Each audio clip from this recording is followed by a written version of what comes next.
The DMV Hoops Podcast. This is Jonathan Scribner, head girls basketball coach at St. John's College High School, and this is the DMV Hoops Podcast. Welcome to the DMV Hoops Podcast. I'm your host, Kurt Cross, and joining me in the studio, as always, is none other than Mr. Adam Crain. Adam, please greet the people. Hey, folks. How you doing? Can you talk into the mic, please? Oh, sorry. You never want to talk into the mic. Come on, man. You got to talk into the mic. How you doing over there, Adam? We're not recording, are we? Yeah, well, every week, right? Yeah. Well, You good over there? I'm good. I saw my Knicks beat the Celtics yesterday. Did you see that? Not only did I see it, but first of all three road teams won. All three underdogs won. Right. And the Celtics, 45 missed threes. 45 missed threes. They went into ISO ball. Right. It's Tatum dribbles it up, shoots a three. What happened to the old Celtics? Sharing the ball, moving the ball. Right. I'm with you. That surprised me. And then I think OKC dropped one too, right? That's right. They did. Yeah, Denver came back and beat them. Yep. But that's not DMV Hoops Podcast. That's not DMV Hoops. That's not DMV Hoops. That's right. All right. As we move closer to the DeMatha Summer League, hoops in the DMV is beginning to ramp up. We've got AAU action, showcases, an upcoming live period, and a lot more in the next several weeks. Of course, the DMV Hoops Podcast will be covering it all. So make sure you tune in each week as we take you inside the action, behind the scenes, and of course, getting you access to players, coaches, and more. The DMV Hoops Podcast can be found on Spotify, Buzzsprout, iHeartRadio, Apple Podcasts, and anywhere you get your podcast content. I am Kurt Cross. He is Adam Crain. We're excited to bring you episode 2 today. Adam, has your week been a good one, sir? It has been. The Knicks won yesterday, as I said. It's right. been a good week. I'm a diehard Knicks fan. You're a diehard Knicks fan. Is that what it is? That's right. We got DeMatha. We got the DeMatha Capital Hoops Summer League. We do. Starting March 18th. If you don't know anything about March Capital 18th, Hoops, you mean you said March. If you don't know anything about Capital Hoops, go back to last week's episode. We had none other than Mr. Mark Stern. Here he is, Capital Hoops. He's getting us access. He's a partner. We're not going to let the cat out of the bag, but we do have an important Zoom coming up this week, don't we? That's right, we do. We do. And Mark will be on that Zoom, and everyone will be on that Zoom. That's right. And you'll be hearing more about that. Now, look, today we have a DMV basketball heavyweight with us for, I was going to say 16 seasons, but he came in already and corrected me. He's coming up on season number 19. Our guest has walked the sidelines on Military Road, establishing himself and his teams as contenders year in and year out. With 8 WCAC titles, and he updated me in 8 Washington, D.C. city titles, right? I mean, he has those under his belt. A constant turnstile of talent and one hell of a coaching staff, Coach Jonathan Scribner is always in the conversation as a Coach of the Year candidate, and his teams always show up and are always a team you've got to circle on your calendar as one of the tough ones. I've called his games for the past 6 seasons. I'm looking forward to season 7, sitting behind his bench while on the mic. Here to chat it up with us today is none other than the head coach of the St. John's College High School girls basketball program, Mr. Jonathan Scribner. Here's your applause, sir. All right, I like it. Legend in the house. Great to be here with you guys. We have Mr. Scribner. Thank you for joining us today. Coach, look, I want to start off selfishly. And I'm going to talk about one of the first games I ever called at Gallagher Gymnasium. Now, you're the coach. You don't even know me at that time. And I'll tell you who else doesn't know me. Security. Because they told me I had to wait in line. And I'm like, I'm the announcer. And they had never seen me before. You might not know how it came about. But one of my buddies who had called some games there actually took a job being an announcer in the NBA. He gave Pat my number. And Pat texted me one day, I don't even know who it is. I'm on my way to Cuba at the time. He's like, can you call 4 of our girls' games? And I couldn't do the first 2, but I knew I wanted to get in there. My first game, line out the door, sophomore year, I think it was AZ Fudd, Bishop McNamara. Could I have asked for a better game to call in my first game? Wow. One of the most memorable ones of my entire career. All right. And I'll tell you real quick, the side story is my son was playing AAU and he had a game way out in Waldorf or something. And I went out there to be at the game. And so, I got to the gym, relatively late, maybe an hour before the game. I normally get. That's late for you. Yeah, a little bit. Yeah, but maybe an hour game, maybe even a little less than an hour. And I had to sneak in the back, and I could not believe what I was walking into. The place was absolutely packed and buzzing. Not a seat in the house. Not a seat. With an hour before tip. Right. An hour before tip. Wow. And I'm trying to walk in, and like I don't remember his name. You guys know who I'm talking about. He was an officer. He used to do security with us. Okay. Medgar. And he wouldn't let me in. He would not let me in. I'm like, look, I'm the announcer. I got my backpack, but he'd never seen me before. That was pre-Kirk Cross, the legend. Right. He's thinking I'm trying to sneak into this game. I walk in. There's people everywhere I can see. Yeah. And literally, there's probably 100, 150 people outside trying to get in, going back towards, 27th Street maybe? Yeah. I mean, the place was nuts. And I think that speaks to a couple of things that we'll get into here today. It speaks to the girls' game has really grown. But I think you have a part in growing that game at St. John's. And with that part that you play, that footprint spreads out to other schools because I'm sure when you travel with your team, the gyms might be a little bit more full than if, Riken was playing Seton or someone, right? You would think, yeah. And so we have to give credit for those who don't know. And it's real important that we have him here today because one of the plots of our podcast is, the boys always get the credit. Yeah. The boys always get the shine. They get the media. But we've got someone sitting in the studio who's won, I don't know if the PVI coach or the DeMatha coach or the Carroll coach, I don't know if they've got 8 under their belt so far. So why are we not talking more about the girls' game? Well, I mean, I don't know. I think it's starting to get a lot more legs both on the college and the professional level. But I got to be honest. I mean, I go back to some of those games. We have a good council, in 2010, 2011, 2012. Yeah. And we had similarly packed gyms, standing room only, 25 college coaches sitting courtside, and those were some big time games. And then we went through it with PVI when they were kind of at the top of their game, and then it's sort of been McNamara as of late. This you and McNamara like every year. I know it has. It seems like it has been since since 2019. Right. Before that it was us and PVI, I think 3 straight years, and before that it was us and Good Counsel 3 straight years. So that was Madison Hardy was on one of those Good Counsel Madison teams. was, yes, she was. She was a very good. She player. went to Columbia. She's actually in finance up in New York right now. Good for her. Yeah, no, so there've been so many great players, so many great matchups, so many great teams. But it seems like we've been the constant and the consistent one, over a long period of time. Coach, real quick, go for it. So we're talking 3 rivals over your tenure at St. John's. Good Counsel, then PVI, then McNamara. Which is your greatest rival, and which is the one you really have to get the most intensity for? And what was the greatest game you've coached against a rival? I mean, that's like 14 questions. Yeah, I mean, look, whatever comes top of your head. It's tough to say because it hasn't been us and PVI in the final, although it was us and PVI in the final in 2022, I believe. Mm-hmm. We both had upset wins to get there. You have to, it's always, I think the last 8 games with PVI have come down to last minute. But, McNamara is kind of, the last couple of years, the one to be chased. We've had good fortune at chasing them down and catching them until this past season. So Good Counsel's kind of had a dip a little bit. And so, rivalries, tend to need championship caliber matchups. Right. So iron sharpens iron, right? Yeah, it's hard.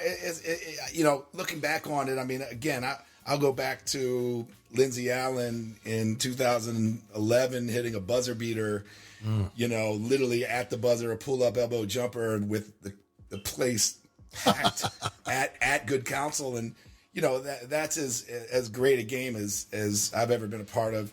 Our finals against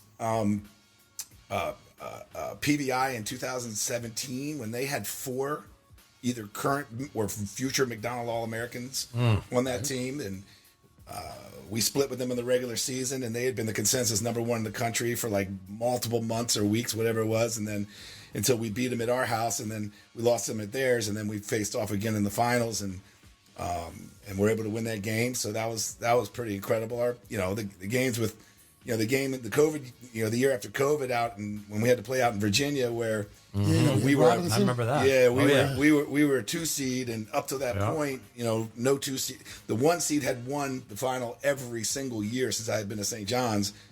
And not only did we won by like 18. That's right. So that was pretty spectacular. But those battles when AZ was here, 2018, 2019 with 2018 when was they were both McNamara. Yep. Those were some pretty intense intense basketball Coach, games. look, I look back, and on Wikipedia, 2025 is not in there yet, so we're not going to talk about 2025. Yes, sir. But when I look back, I'm going back from 24 back. St. John's. You took a little break. McNamara. St. John's. That's merciless with the whoop ass. That's what I'm saying. Yeah. That's 6 out of 7 right there. Yeah, it was 6 out of 7. It was a good run. But that was a good run. Even in 2015 or 2016, we were in the finals. 2014, we were in the finals. 2012, we were in the finals. 2010, we were in the finals. 2013, you won. We lost all those games I just mentioned. Okay. We won in 11 and 13. Right. And then had the sort of the double three-peats. Right. To win 6 out of 7. So. And I don't know why her name is escaping me right now. University of Maryland. She was on IR this year. Kendall Walker. When Kendall was there, every single year, she won. Yeah, because they were a freshman in the COVID year where we did not have a season. So if you played in the WCAC when Kendall was in the WCAC, you didn't even get to smell a championship. Well, and it's great poetic justice because Kendall was a team takeover. Right. Okay. And Team Takeover is, traditionally very regularly.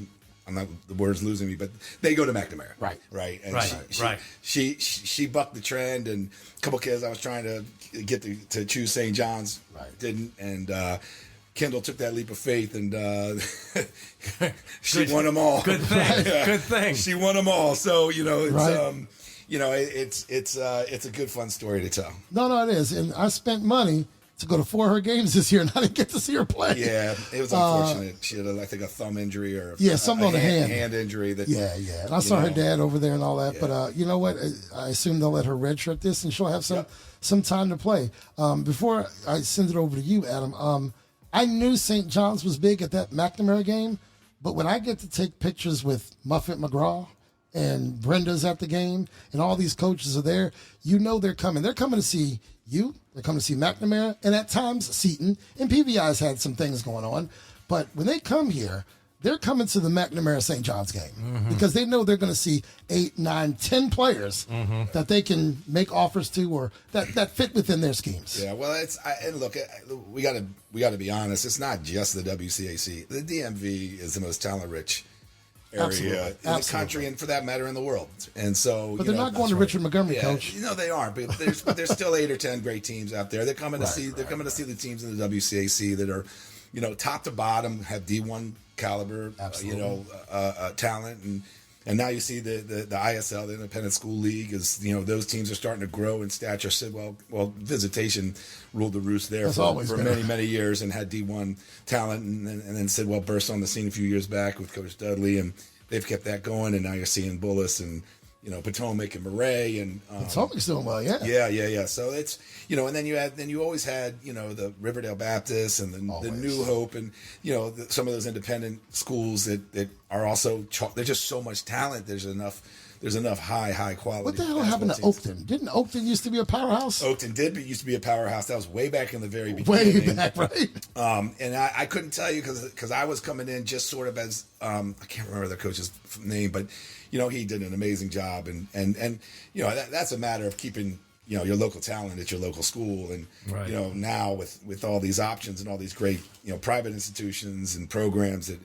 It's getting tougher and tougher for kids to just stay home and go to their local publics. Right, Adam, what you got? Well, let me just hop on that question real quick, Coach. At St. John's, you're sort of limited in how many you can, what transfers you can take, and when and there where. How is it frustrating or is it challenging to coach where other schools can pull in transfers from anywhere at any time, where you're sort of limited in who you can get?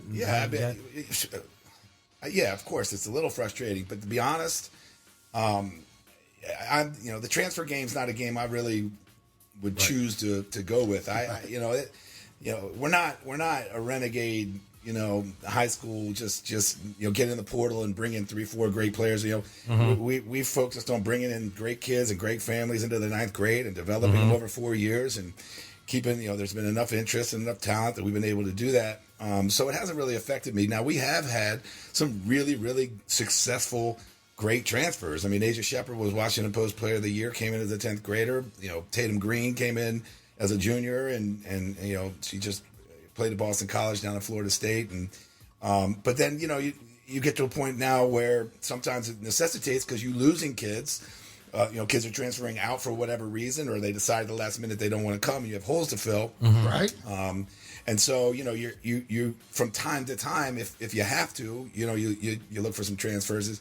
It's not something I really seek to do a lot. I really want to stay loyal to the kids that we brought in the first place and coach them up and see what we can get done on the court and off the court. And, but sometimes you gotta look outside and I think St. John's been really good to us in that way. They've been really good to us in every way my entire time. I wouldn't want to coach or work anywhere else in the country. Well, let me ask you this. It's been very rare where St. John's girls have not either won the WCAC championship or been in the final. Right. So this most recent year, when you were not in the final, does that sort of feel like a letdown, like a failure in a sense, when you're not actually winning the title or in the final game?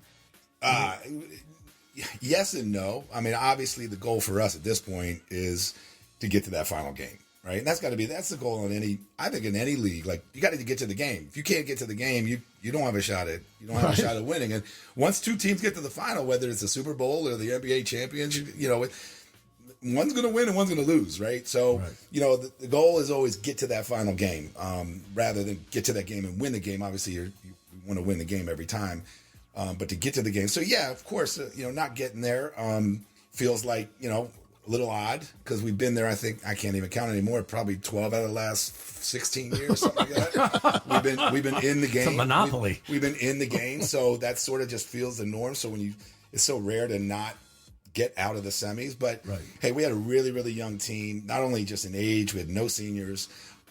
Morgan Stewart was really our only returner that had any really consequential game play in the previous 2 years. And, the rest of our underclassmen, while they were on the varsity practicing every day, they hadn't been put in that position.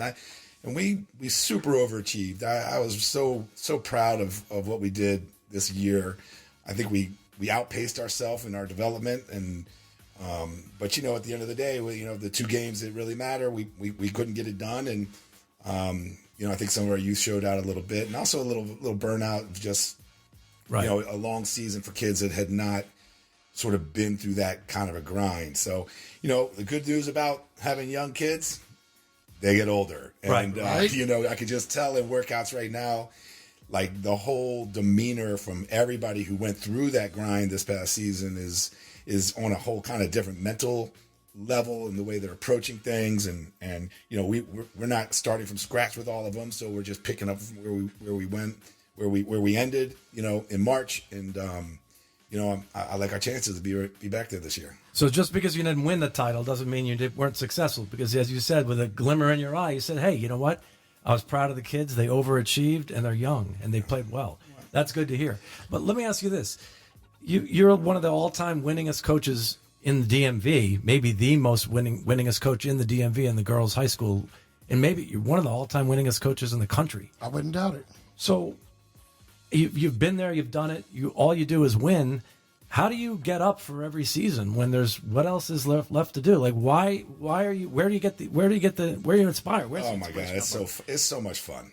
What can I tell you? It's so much fun, and it doesn't look like fun when you're screaming on the side. Oh my God, I was just about to say. Good question, Kurt. That is the fun. That is the fun. I mean, working the refs.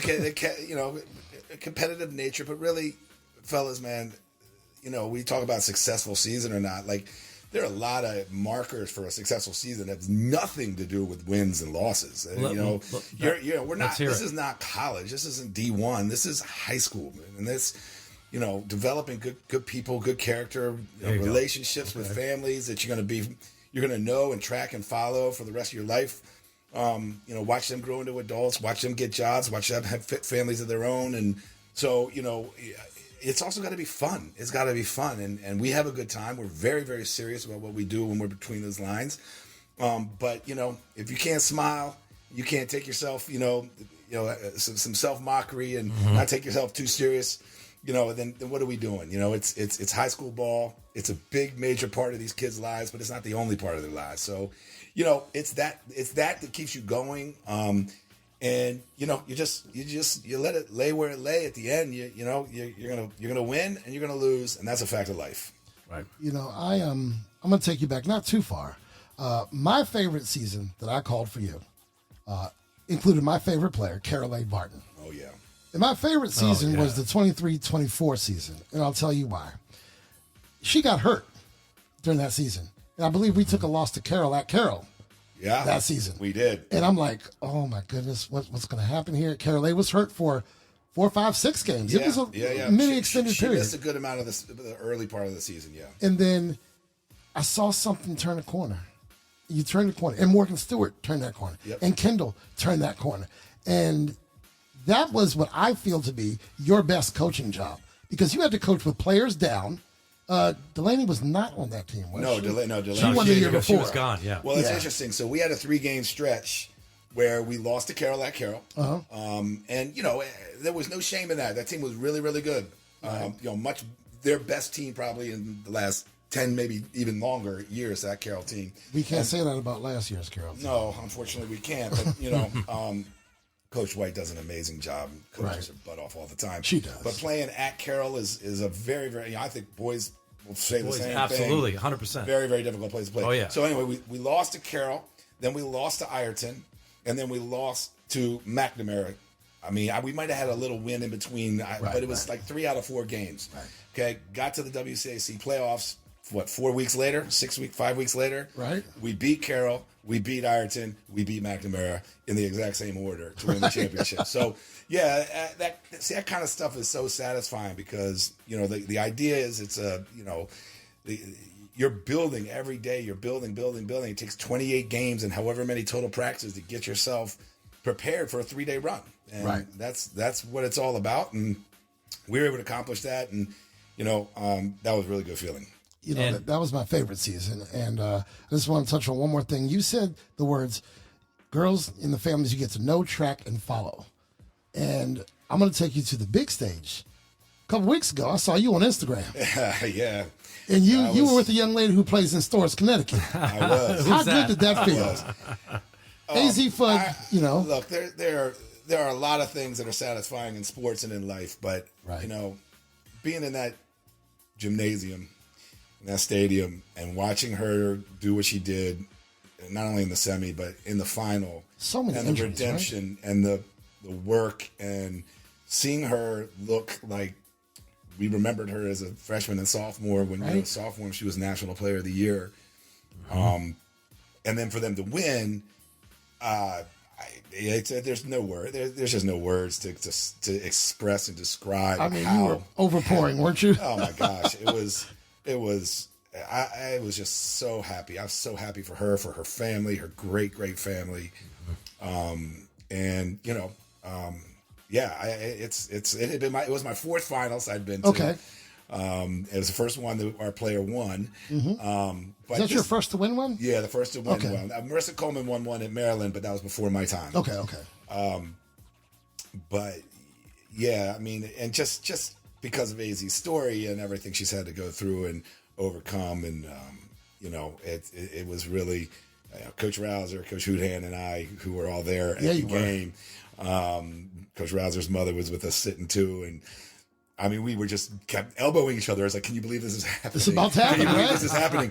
She's at 12 points. She's at 16 points. She's at 20 points. She's locking up defensively. She's threes, pull-ups to the basket, and they're winning and they're running away with it. And it's like, we just couldn't. It was like, pinch yourself. When I first saw, I have to admit, I'm going to tell myself, and then I promise the mic is yours next. 4 or 5 years ago, I walk into the gym. I'm an hour and a half early. AZ might be taking some shots. Your girls are always on the floor like an hour and a half before game time. And there's a girl in sweats, or it looks like pajama pants, and some ratty-tatty T-shirt. And I'm like, this is the best girl in the country? And it's Paige. Paige came to one of AZ's games because they were friends. I'm like, there's no way this girl's the best girl in the country. It was like one Saturday morning in February. I'm like, shouldn't she be playing somewhere? She's from Minnesota. They say, I don't know who this girl is. And Paige is in that doggone gym taking shots in her pajama pants. And it didn't look to me like that was the number one player in the country. And, well, I just picked her up on my fantasy WNBA team There yesterday. you go. Adam, what you got? Hey, so back to we skipped over, but Carol Lee Barton, just on the boys. Love that girl. Yeah, 100%. What I know a lot of the girls that coaches coached, and they're all such wonderful young women. Carol Lee Barton at the top of the list, and her older brother Tim, played for St. John's boys, and her younger brother John Barton, who just finished at St. John's, just graduated. heading off to Towson. Now, in that year, I think Carol Lee's year, you went after the WCAC.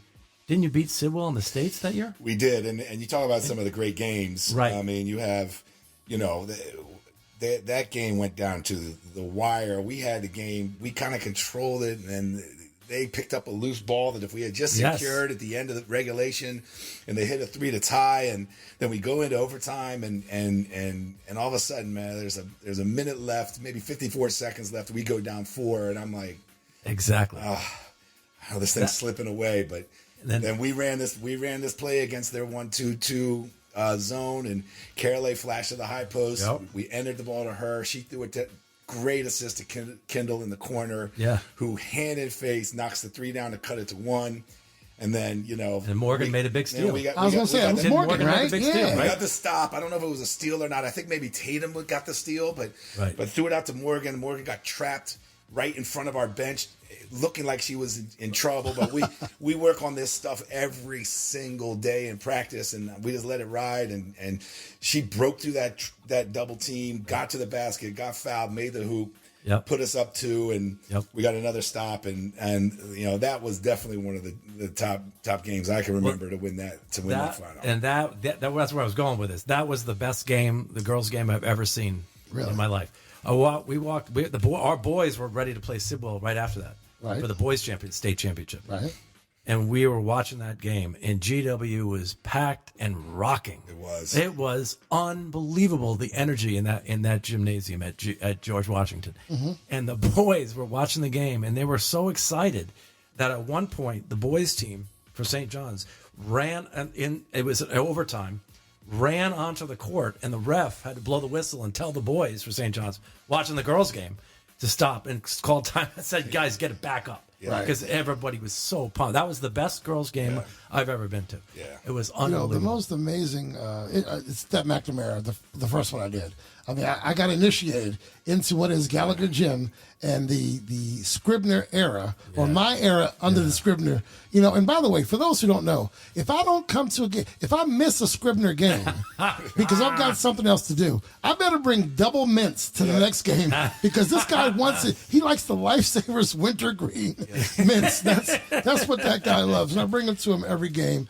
And Coach, you haven't on my watch. You maybe have like 4 or 5 home losses in 6 years. You don't have a ton. Not on my watch, brother. Golly, not on my watch. I hadn't really thought about it in those types of terms. I mean, but you do have not a lot. You have some competition, and I'll tell you who the competition is. In 6 years, behind the mic, there's one team who I've never called a loss for. St. John's baseball. Yeah, there you go. I've never called a home loss for them. They're a machine. Coach Gibbs. He's ridiculous, right?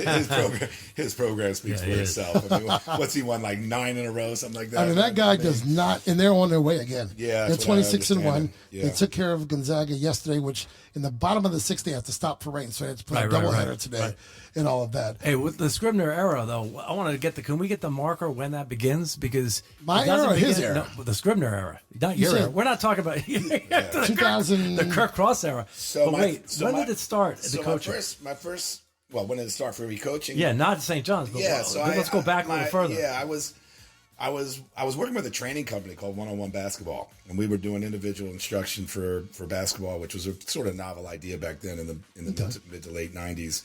You had team sport, you had individual tennis and golf, and now you can get an individual coach for any aspect of anything you want. But back then, so I was working a training company, and one of my former football coaches from St. Albans, where I went to high school, had a very, very talented athlete daughter at NCS, and she was a rising junior, and their NCS being National Cathedral School, and their basketball program was kind of in shambles. So he just approached me, asked would I be interested in coaching the team. which I sort of jumped at. They had just built this beautiful $25 million facility. If you haven't seen it, it's really, really nice. Yeah. So I kind of fell into it a little bit. Wasn't really seeking out coaching at the high school level or girls, boys, either way. I mean, I had coached the freshman team and the JV team, been an assistant at St. Albans when I first got out of college.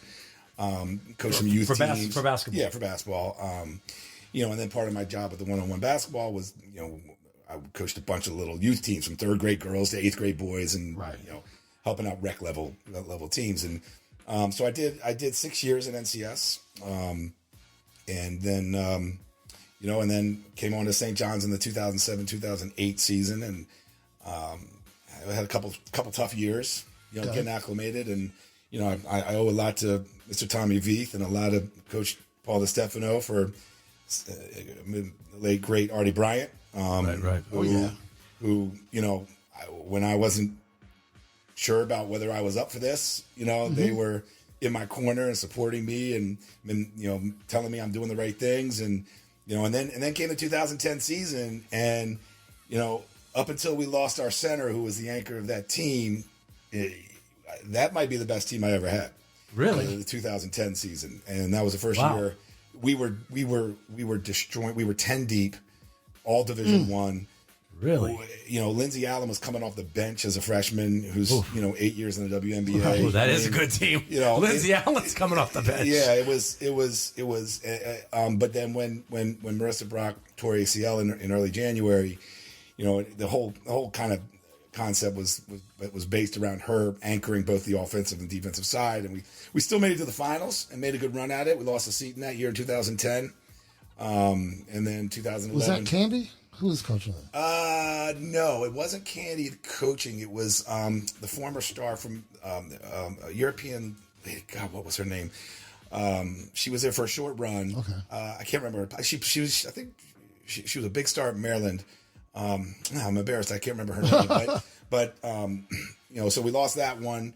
Came back the next year, won our first one. Only took you 4 years. Yeah, and then lost at the buzzer on we had 2 free throws to tie.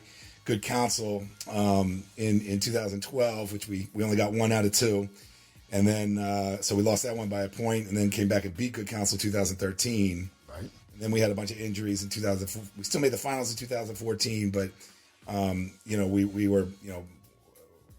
we had a couple major players out, and then 2015 we kind of had a full rebuild. But you say 2010 you think was your best team. And I hear you, and I'm going to believe that.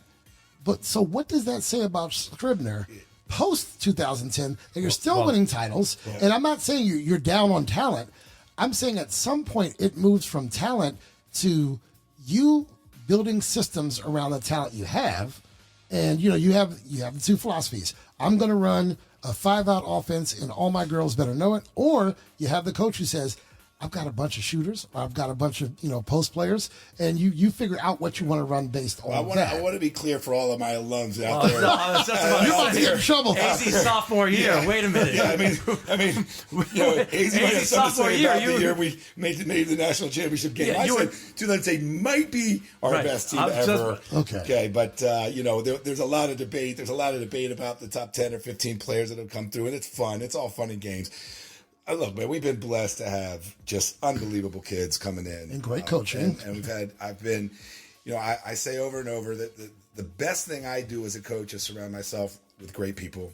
And I've had the fortune of having the best assistant coaches from Jeremy Burden to Dave Bell to Brian Brennan to Tim Fudd to now Mariah Rouser's been sitting next to me. My first recruit when I got to St. John's she's been sitting next to me for 8 years, and the staff I've had is your staff stays. I've had the staff I have now has been here with like 7-8 years consistent. Yeah.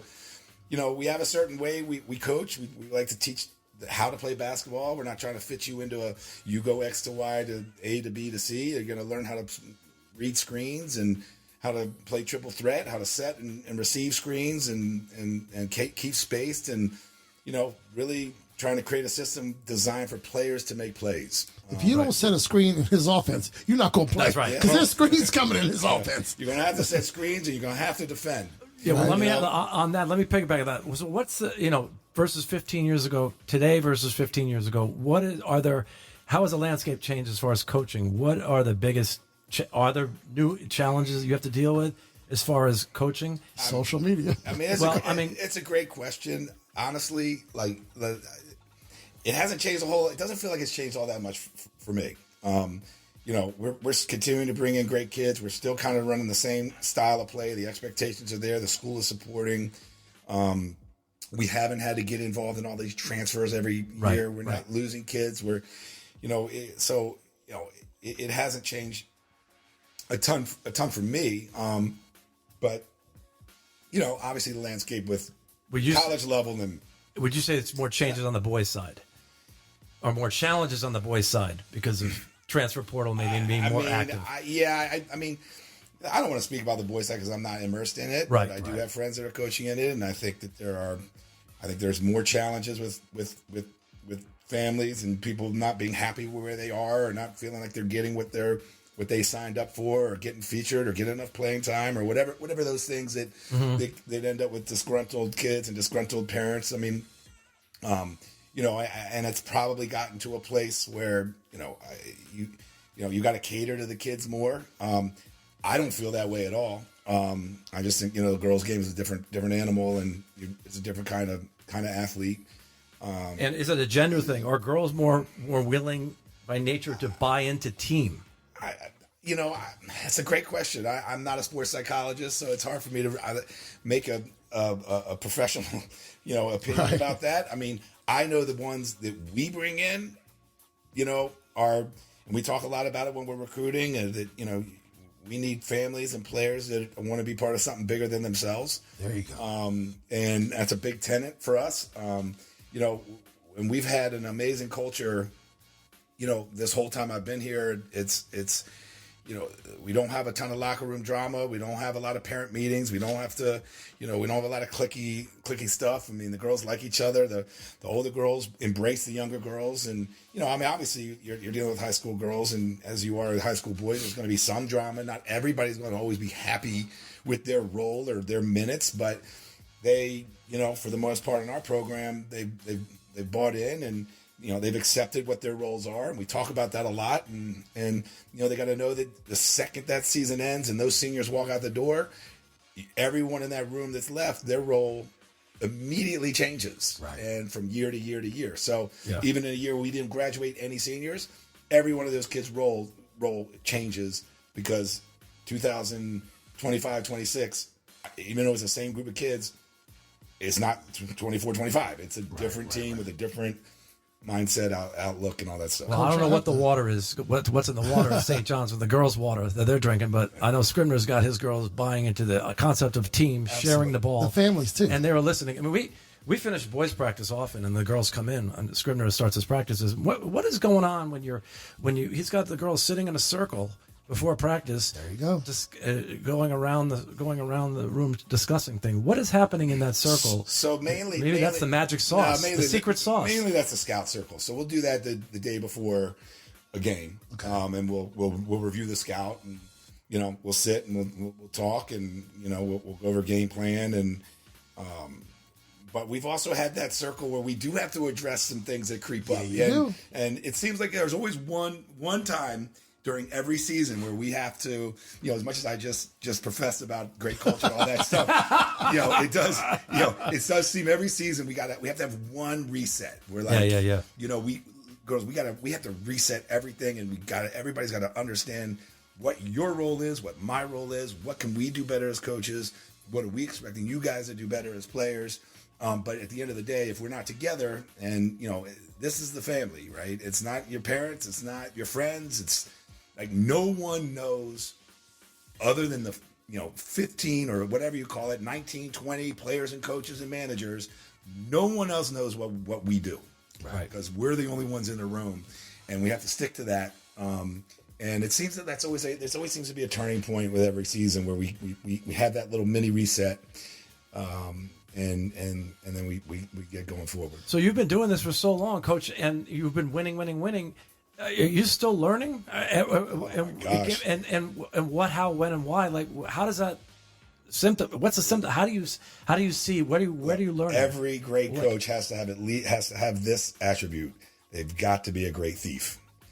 If you're not willing to steal other people's stuff, right. Watch something. I mean, I watched a college set. I'll cut it and diagram it. If somebody, I don't care who it is, somebody wants to give me some advice, or I'm a very open coach to, I'm not Morgan Wooten. I'm not John Wooden. You're pretty close. No. Don't do that. Don't do that. I didn't play college basketball, so I rely really heavily on mentorship, and I take everybody's advice very seriously, and any suggestions that whether it's a parent or an assistant coach or some other coach. You got to constantly be evolving. I mean, our basic system stays the same, but if you're not adding little wrinkles here and understanding skill sets and understanding where you fell short because you were a little too stubborn about something the year before or what have you, then you're just going to get left in the past. So you have to constantly be evolving to some degree and getting better at your craft. You just have to. You're bringing in great girls. They're always respectful. You're bringing in great families. I talk to a lot of the families. You bring fire to the sidelines, but I think every family understands that from November through March, but year round, their daughters have to become your daughters. Yeah. And you're going to look out for them. Yeah. I don't know what you do on the academic side with the girls, but I'm sure if they don't make the grade, then they can't be on that floor. Well, there's 100%. I mean, St. John's has its parameters for that as well. Right. Like I said this earlier in our discussion, that basketball is one thing that these girls do. Right. They're high school student athletes. And so, I've been really, really fortunate to have kids who continuously take care of their books. We haven't had a severe or serious academic problem in ages. I don't have to set up a bunch of study halls and all that kind of stuff. But I tell you what, when we have practice at 5:15, school gets out at 2:45. If you walk by the library at 4:30, my team's in there. Right. And it's not because I tell them to be in there.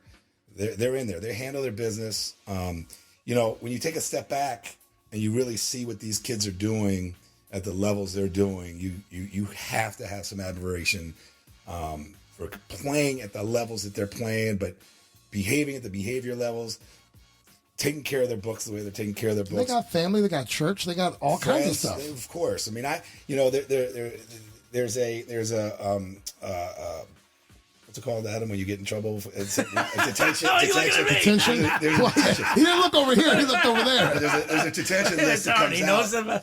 He knows about me. Detention list that comes out every day or every other day, what have you, for St. John's. And I look at it every single time, and our girl's never on it. Ever, ever, ever. Well, your girls understand, and you understand, I think, as a coach, there's more to basketball than basketball. Some of these girls won't continue to play. And did you shape a young lady, a student athlete, to be prepared for college? Because as I believe, and whether you believe it or not, I don't know, but I'm sure you do, you're not just preparing them for a season, you're trying to prepare them for life. 100%. Right? And the girls, when they come back, when you get invited to stores to a game, or to, was it San Antonio? No, that was the men's. Where was it this year for the women? Tampa. When you're invited to Tampa, and you have a ticket waiting for you and all of that. And I can't imagine the amount of pride you had on that day in March when AZ won. And I can't imagine the pride you have all the time.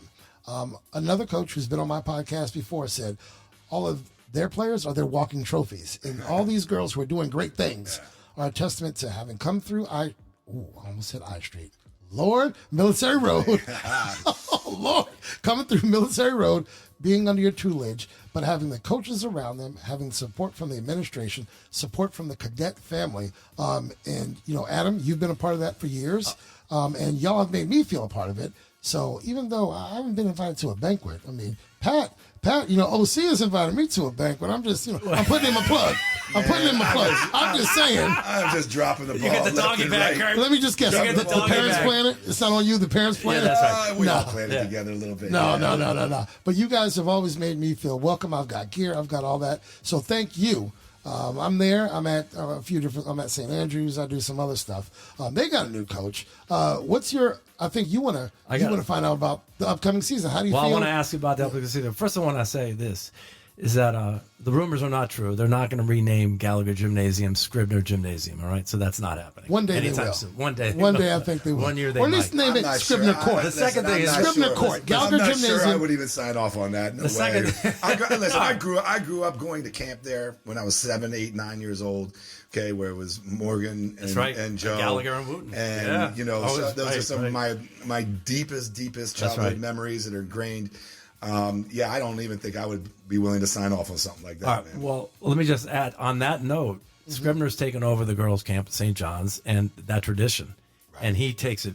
He's the modest guy in the house right here. Right. We have a legend. We're interviewing a legend today, right? But let me tell you something. He puts the attention to detail into that girls' camp, and it is the best girls' camp in the DMV. My daughter attended. I know. I mean, it is. I coached at the girls' camp. I worked for him there. I also coached under Scribner's in his hoop ed league. It is the most exciting basketball rec league anywhere. Right. I mean, anywhere. I mean, and he pays attention to it. He cares about it, and it is really enjoyable. The one thing I will challenge you on this though. That 2010 team, I'll put that 2000 AZ sophomore year. That was a hell of a season. Matumbo, right? Cowan, right? Down, going on and on. Rivera, at the point. I don't think I've ever seen. They were ranked number 1 in the nation for a while that year. Number 1. AZ sophomore year. I don't think I've ever seen a team. She was ridiculous. And when I walked in, and again, I just got treated to something when I walked in on that sophomore season. Thank you. Look, publicly, whoever was calling the games before me, thank you for stepping away or whatever happened, because I got to come in there. I get a good hot dog. I get great basketball. And I've heard another coach say, WCAC basketball is the best $5 you can spend anywhere. Period. That's right. Because you're going to see a battle every single night. I mean, look at St. Mary's ranking. Yep. Since I've been behind the mic, they've gotten better. And that's Toya, maybe Somerville. Yes, correct. Yeah. They've gotten better and better each year. Seton had a couple down seasons. Now they're knocking on your door. No question. Right? And again, Carroll's had a down season last year, but that won't be forever. O'Connell's going to be back because Council's going to be back. PVI is going to be back. McNamara's always McNamara. Yeah. Are you sure you don't want to retire? Because everybody's going to be back. No, I'm trying to keep it rolling. Let's hear about this year's freshman. I heard you got some good-looking freshmen coming in. I saw something on Instagram, didn't I? Yeah. So we got a group of six kids coming in. Okay. We're really excited about. And that's to combine with a current freshman class where we had 3 players that got significant minutes on this past season, and one who we think will be a fourth that will be a contributor. And then I'm returning 6 seniors. Wow. And quite frankly, I mean, Morgan Stewart to me is going to be the best player in the entire DMV. So we got the best player. Got the best coach. I'll say it. You don't have to say it. Got the best coach. That's for sure. And so and now we have as opposed to last year, everybody's been battle tested through a season of high caliber WCAC competition and national competition, but it won't be their first time in crunch moments at MAC, at PVI, at Seton, home against Ireton. It's just an entirely different ball game once you've gotten. There's no skipping those steps. But you got to get through. There's only one way to do it. You can practice. Right. You can practice till you're blue in the face. You can bring in boys. You can do whatever you want to do to try to heat up But there is zero substitute to going through the battles. Period. And so now they've got a whole season of that. And so, we'll see how many of the freshmen can be immediate impact. I think there's going to be an opportunity for a few of them too. But we also have seniors who are going to say, not yet, not yet for you. This is called, we don't rebuild, we reload. So we do. I think almost every year this guy reloads. Coach, I can't keep the people listening, but for so long, so we're going to have to get to a part 2 another time. We respect what you do. I'm so happy to be behind the mic. Full disclosure, I've always wanted to call the girls first, and then the boys came along second. I'm cool with that because I get to see your games. Your son has graduated, right? He's graduating, next month. So we're going back to some 7:30 games, right? Or some because you killed me this year. I did. With my son playing JV or playing freshman ball at his school, and your son playing, I did like 4 games this year. I know. So I need to be back. You missed your minutes. We talked about that at the beginning of the season. I didn't put those kinds of 2 and 2s together, but I had to do what I had to do to get to my son's season, you know what? senior season. And, because what I learned from Morgan Wooten is God, family, school, basketball. Yeah. And that family had to be there. Your son's going down to Florida, I think. Yep, Florida Atlantic. And if you didn't tell me before that was public, so I'm glad you were okay with me saying that. Yeah, it's okay. Yeah. But so now we're back to hopefully mostly 7:45. Yeah, games. I think so, most likely. Okay, good. Although hopefully some more teams can produce freshman teams, and that's one of the that things. was tough. One of the things that took a big hit after the pandemic is, freshman teams. So maybe like 6:00 games, because it's just JV and varsity. They do 4 and 6, but my son will be playing probably at 4:15. We won't be flipping them. Right. Because I'm telling you, he had some 3:30 or 4 o'clock games. We did. And my son did. And I'm looking at the calendar. I'm like, well, I'll see them in 3 weeks because I can't make it. But I don't think I saw y'all play MAC at all this year. Yeah. I think I missed the MAC game. Yeah. But you got some seniors next year. I didn't miss a senior night this year. Look, we appreciate. You want to say anything to Coach before we let him go? It's an honor to have you in the house, Coach. It's an honor to be here. I really enjoy doing this stuff, and you guys have been great supporters. And Curtis, you've been the man on the mic. It seems like you've been there a lot longer than you say you've been there. Right. And, Big Ad, man, I'm super psyched for you and your new position, and everything you've pursued since we first met. 7-8 years ago, right, Coach Palisades. This is my mentor, right? Yeah, it's a great family, man. St. John's is it's really a unique and very, very in a community where there's lots of great schools. There's nothing like St. John's. It's the best place to be. Amen. And I did have the former Gonzaga coach, Steve Turner, on my podcast. Him and I podcast together, and he said the best game is always the game on Military Road. You know it. When he plays against St. John's. Coach and Adam, I think that's our time. Of course, we want to thank Coach Scribner for taking the time to come in to record with us today. Coach, how should our listeners connect with Lady Cadets Hoops on social media? You've been building the hell out of that thing. Well, I'm not much of a social media guy, so Coach He's Jay, a dinosaur. Coach Jay handles all the social media stuff. For camp information, you can go to the Hoop Ed website, which is hoopeducation.com. And then you can just search Instagram and Twitter. Because it's SJC Girls B-Ball. There you go. That's how they can find you. I gotta poke fun at you though, because there was one thing y'all did on Instagram where the girls were behind you and they'd say, "Hey, Coach," and you had to figure out. It was close for a minute. Did you win that one? No. That was a little more nerve-wracking than I was.